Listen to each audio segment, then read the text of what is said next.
Hi, welcome to the newest episode of Sports Talk Central. I'm your host, Deep Mahmood, with my normal co-host Hunter, and today we're going to be talking some college football, some AFC North talk, rest of the NFL, and MLB Free Agency. So let's just briefly talk about MLB Free Agency. There are a couple of big moves that were made. Aaron Nola, 7 years, 172 million to the Phillies. The Braves signed Ronaldo Lopez to 3 year, $30 million deal. They made a trade for another reliever from the White Sox, Aaron Bummer. What are your thoughts? Like, are you surprised that this been it's low? And what are your thoughts on these moves? Yeah, it's it's kind of annoying. I feel like the recent MLB off seasons have been slower compared to what we saw 5 or 6 years ago. I guess teams are being a little more patient or more careful with the money that they want to spend. But Adi, I'm pretty sure the winter meetings are coming up Yeah, pretty soon anyway, which is when you see a lot of action around the MLB offseason. So I guess right now it's kind of the calm before the storm. But I don't know. I think the last several years, the MLB offseason has just been kind of boring compared to what it used to be. And, sure, you got the Aaron Nola contract. That was cool. You've seen some trades, which have been cool, but there hasn't been that big blockbuster who do you just think? yet. Who do you And think's gonna be that guy? You think it's Otani? You think it's gonna be Blake Snell? You think it it's could be Soto. I mean, that makes sense too. I mean, it could be Otani, whatever happens with him. I mean, could it be Trout as well? I mean, I don't know if they'll, I don't think they'll I don't, trade him. I think I don't, they'll. do you think they would trade him this year or no? I don't think they'll trade him. I don't think Ron Washington goes and becomes a manager again Right. for a team that's going to lose Otani and it's going to lose Trout. So That would be, I mean, you're just gutting the team, I think, at that point. And, congratulations to Ron Washington for, getting back into getting another manager job. I just kind of put that out there. It's just a chaotic thing, I guess. But are you surprised that it's been a little slow compared to normal? I'll throw it back I to you. not really. I'm not surprised. I mean, granted, I think a couple years ago when there was the whole CBA labor strike, you saw a bunch of deals. I think part of that was to avoid the labor strike. Here, I think it's waiting for some of these big moves. Like Aaron Nola is the biggest move. I think he was one of the higher ranked guys in free agency. 23 million a year over 7 years. Apparently, he turned down more money from other teams. I think this definitely makes the Phillies look Phillies rotation good. Apparently, they're also in the market for other aces too. So you have the guy from Japan, Yamamoto. His posting window has just opened up. Um, the Otani situation. Apparently, he wants to do secret visits, and if they make it public, he's going to hold it against that team. So we don't know if he wants to play on the West Coast or the East Coast. Obviously, you have. I think for me, it's going to be once the tier of it: Eduardo Rodriguez, Sonny Gray, Blake Snell. Once Jordan Montgomery. Once we start to see someone from that second tier, that's going to set the market. We know the market is kind of set with the 7 years, 172 million. Blake Snell is probably getting at least 6 years, especially. And who knows? Maybe he's going to get closer to 27, 28 million a year, given that he's two-time Cy Young winner. Even though he doesn't really give you a ton of innings, like he will walk a ton, but he will get the job done for you. Um, but no, like I'm not surprised by that. Lance Lynn signed with the Cardinals on a 1 year, $10 million deal. Whatever, like that's just a smaller move there. I mean, so it's gonna be really interesting to see. I think we might see some of the smaller pitching markets go up a little bit more, but I'll throw in a surprise contender for the big move that's going to shape the market. Tyler Glass now being traded. Apparently, he could be on the move, and when you think about it, Corbin Burns could be on the move. We don't know what his market looks like. Glasnow, Shane Bieber, some of these guys could be on the move. Dylan Cease, apparently the Dodgers are interested in Dylan Cease. So once that's gonna be interesting, which one of those targets gets moved first? Just based off patterns, I think Glasnow is probably going to get moved. Like I think it's just the Rays motto. I don't know where he's going to go. Where do you think so? Like when it comes to the pitching market, which guy do you think is going to get moved in the pitching market, and which team do you think could go after him? Go after him. I mean, I think Glasnow does make sense. I mean, I think I'll just put this out there for my personal team. I think if the Nationals did want to make a move to get another pitcher, I think he would make sense there. But I'm not really sure if they're ready to make that kind of move. I could see a couple of the other NL East teams in on him. To be honest, I mean the Phillies, they have a lot of pitching already, but they've never been afraid of getting a blockbuster type player. I could see the Mets in on him, kind of. We all know how Steve Cohen likes to add payroll to his team, but those are just a couple of teams I think I'm looking at right now. But I do think he gets traded at some point this offseason. Man, if the Phillies go and get Glasnow, Nola, Zach Wheeler, Ranger Suarez, I mean that's a pretty good. That's Yeah. actually, but Mets are also interesting as well because if they can get someone like Yamamoto and you can get Glasnow, now you have those two plus Kodai Senga and a couple other guys. That's a good rotation there. The Dodgers are interesting because I think the Dodgers are going to get a pitcher because Kershaw obviously is going to be out until until July-ish. So it's going to that could be interesting. I actually am really curious to see if the Guardians move Shane Bieber. I mean, he's a guy that was good for a few years ago. 1 year left. He's probably going to be play around 12 million, so it's pretty cheap for him. Some team I think is going to go and try to get him. But it's going to be really interesting what they do. The position players, I have no idea who's going to go. So let's move on to college football. Virginia Tech lost by a touchdown to NC State, but then obviously we had Jordan Travis. Obviously, when we talk about the AFC North talk, we'll talk about the injury with Travis because Mark Andrews suffered it was a similar type of thing that happened. But generally, just if we're going, my thoughts are you can talk more about the Virginia Tech NC State game. This sucks for Florida State because Jordan Travis. I have a feeling the committee is going to screw over Florida State.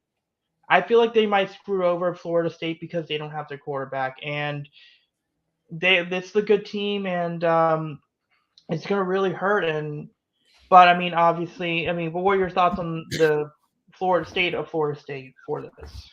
I mean, if they do beat Florida, I think they will, and they win the ACC championship game. I'm sorry, D. Even without Jordan Travis, Oh no, I agree. I'm just saying that the college football committee might push another team for. I know, I hear you. Just because they won't have Jordan Travis, yeah. I understand what you're saying. I do think overall, if they win these next two games, they should get in, no matter who the quarterback is. They've played as one of the best teams in the country, and will the game maybe not be as good? Sure, okay, that's true, but they deserved it with the schedule that they had and the teams that they have beaten if they win these next two games. Now, obviously, if they beat Florida and say Louisville beats them in the ACC championship game, then, you can put another team in there, whether that's Texas, whether it's whatever. Heck, maybe even Louisville has an outside shot at a berth in the college football playoff. I mean, the loser of Georgia, Alabama, something like that, the winner of the Big 12. But as of right now, I do think Florida State should be the leader to get in. But man, that Jordan Travis injury is just awful, man. He was playing some of the best college football of any player in the country this year. I think a dark horse for the Heisman overall. And I saw that injury once. I don't need to see it again with how gruesome it was. It really just sucks for not just the ACC, but just college football in general. But yeah, I mean, I feel gutted because that ACC championship game. I still think it's going to be good between Florida State and Louisville, but it was going to be, I think, amazing if Travis was going to play. Right. But overall, I was there at the VT NC State game. It was my first time back in over 3 years. Really nice to head back to the stadium and stuff.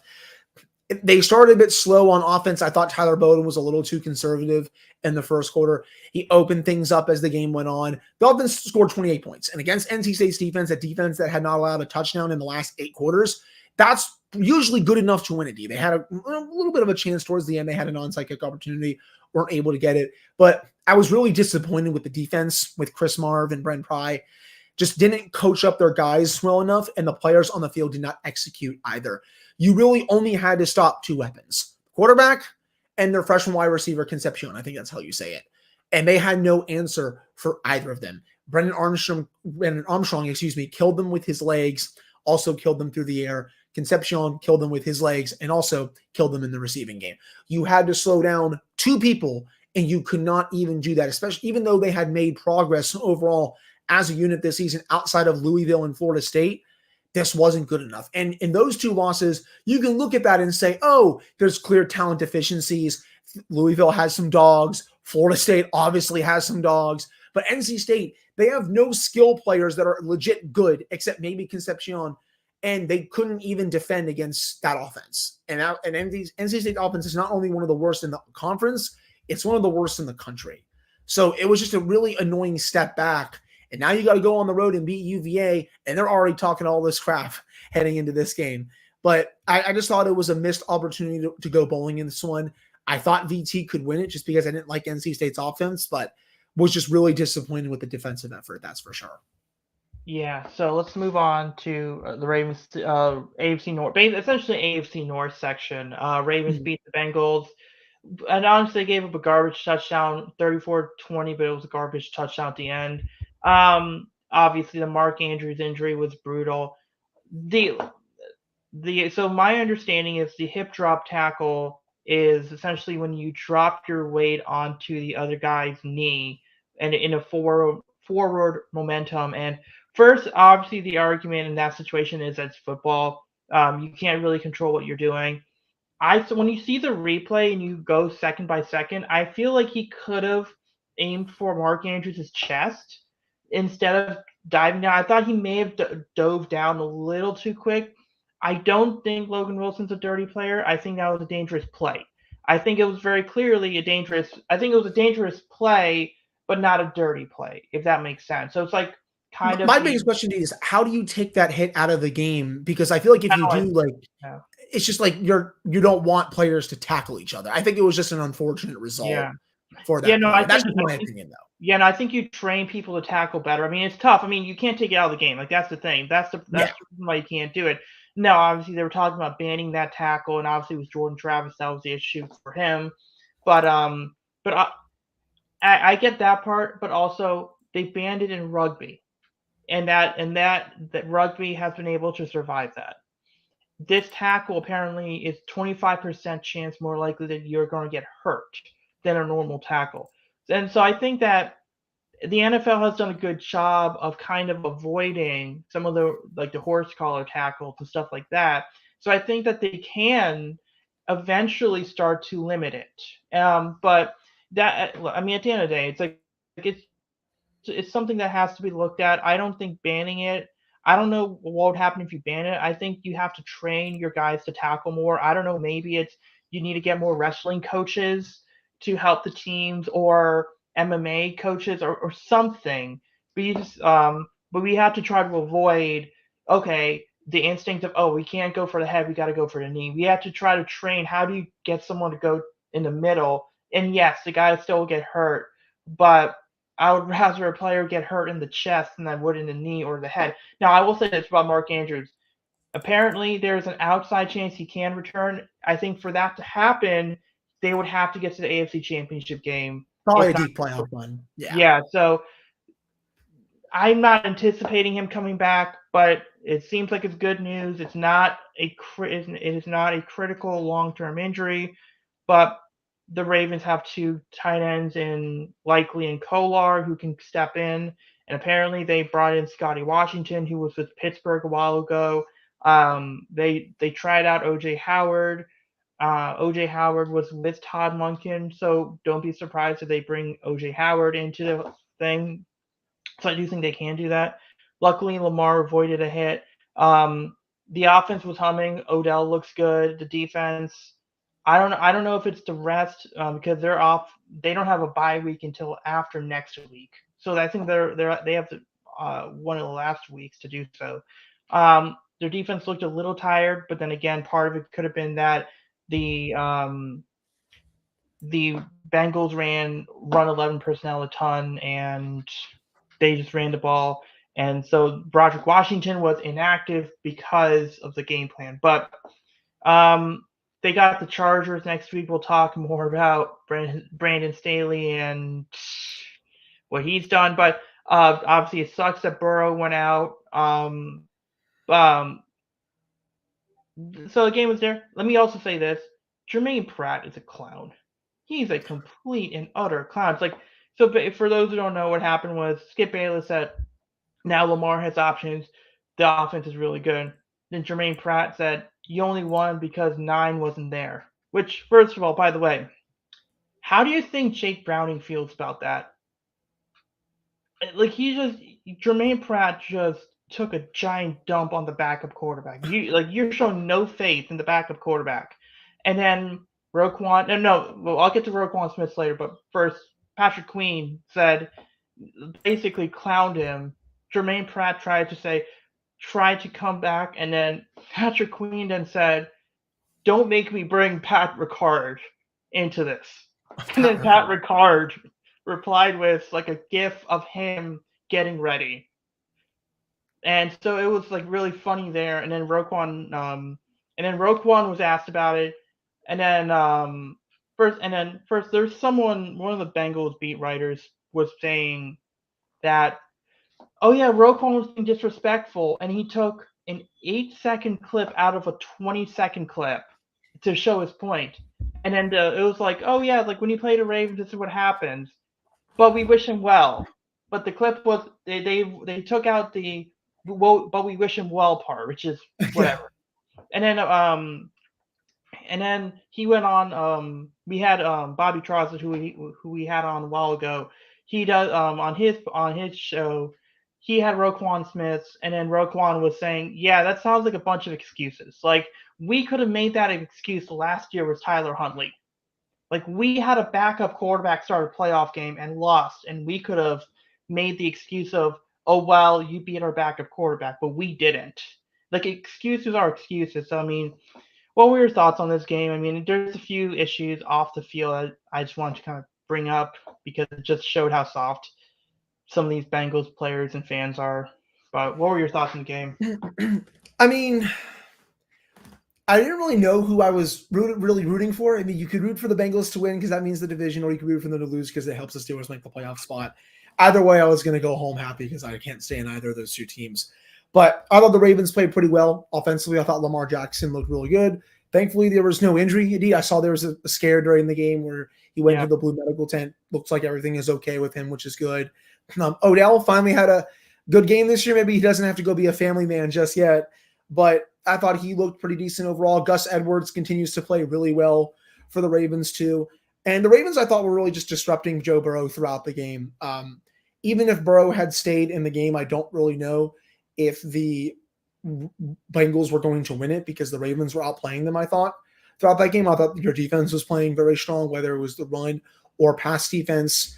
Overall, I liked how the Ravens responded after that loss to Cleveland the week before, and I honestly wasn't too surprised by the result. Also, best part of it, no turnovers. Turnovers by Lamar. I would do it too. Yeah, but yeah. Then you have this week, I mean, we can just get in the Steelers game here. I mean, I wanted to just rip my eyeballs out. Watching that game was probably one of the worst offensive performances I've ever seen from both teams.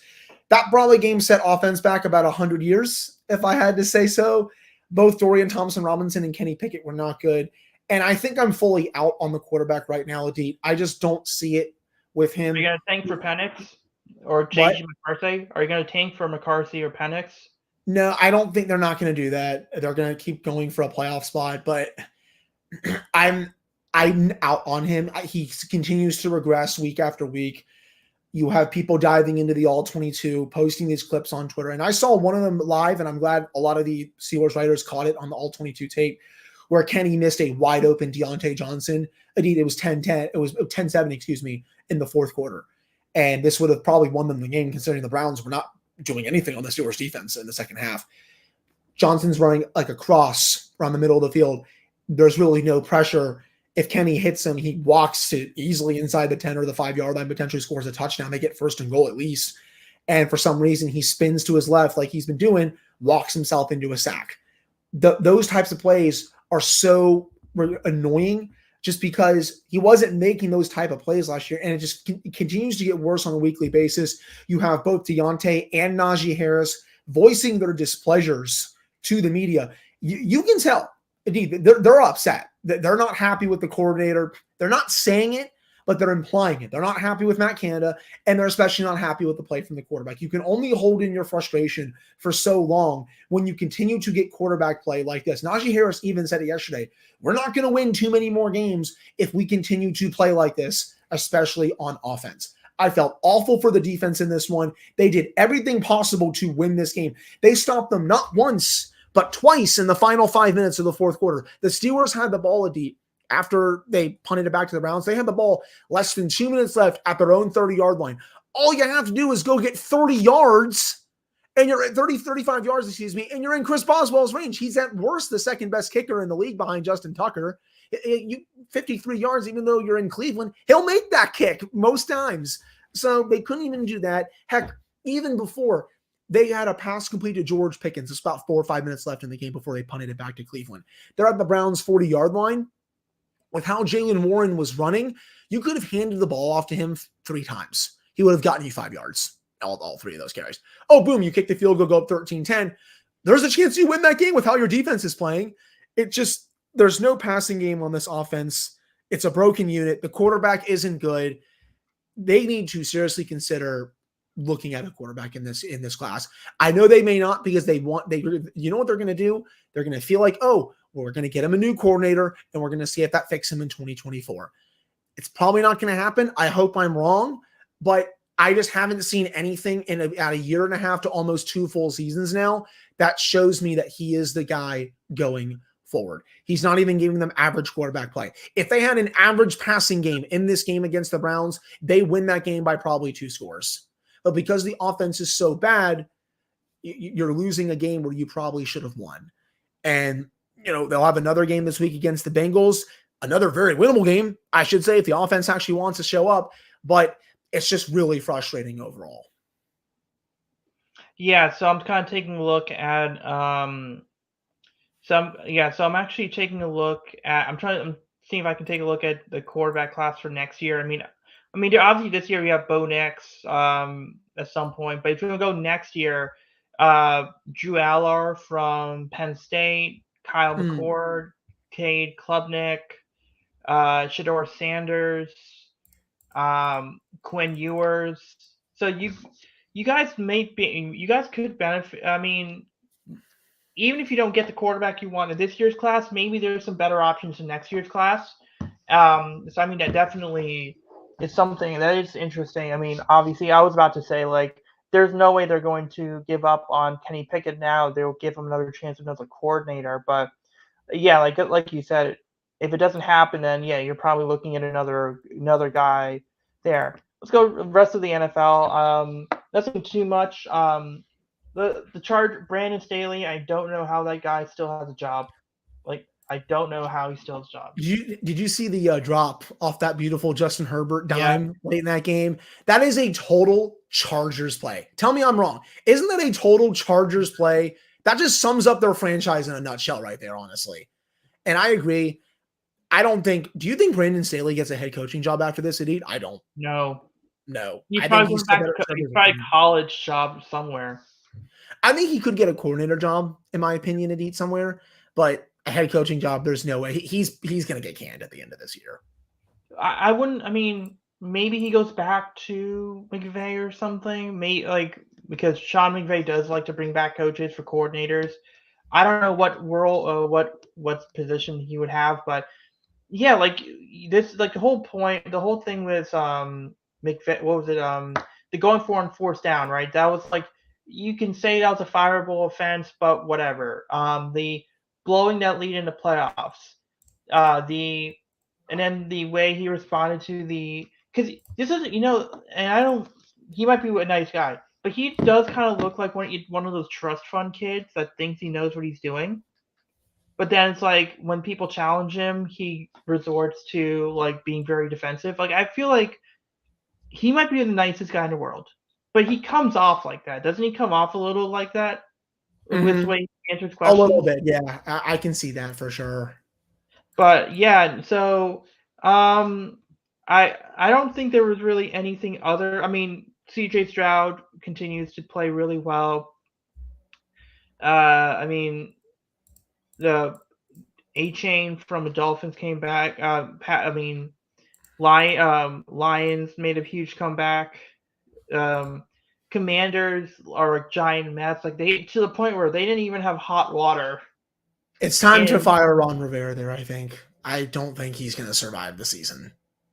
yeah, and then let's see what else. The Rams game really wasn't anything there. No. Dobbs continues to play well. We'll see how long that continues to happen. Jets, they just seem like a mess. It doesn't look. If I'm Aaron Rodgers, I know I want to be competitive, but there's no way I'm coming back that quickly off an Achilles injury with that offensive line. And I mean, this is and then Zach Wilson. I'm sure they want to get rid of him. You know he's in third string now, right? Like he's not even a backup. He's third string. Like Trevor Simeon's ahead of him. And honestly, I think it's fair to say I would rather watch paint dry than watch the Jets. And Aaron Rodgers says he wants to return in December. I don't think the Jets are going to be in a playoff contention at that point, my guy. You're Tim Boyle or something going forward. Like what? What are we doing here? Like, what's the point? Yeah, and then I think the Jets. I think honestly, the Jets might have to try to get Devontae Adams in the offseason just to. They're going to try. I mean, it would make sense, wouldn't it? Yeah. And then obviously Brock Purdy had a really solid game. So there. Other than that, it's the NFL recap. The Chiefs Eagles game is starting. Quick predictions. Who do you think wins this game? I'm gonna go with the Eagles in this one. Actually. Same. I'm gonna take. I'm going with the Eagles. Yeah, we'll end the show there. We'll be back this week, later this week, hopefully for a new show covering hopefully more MLB news, some more NFL talk, and we'll see you then. Yeah, we'll talk to you all soon. Actually, 2 weeks. Let's do 2 weeks because of Thanksgiving. Yeah, let's do that. Yeah, let's do beginning of December. Yep. All right. Talk to you all then. See you.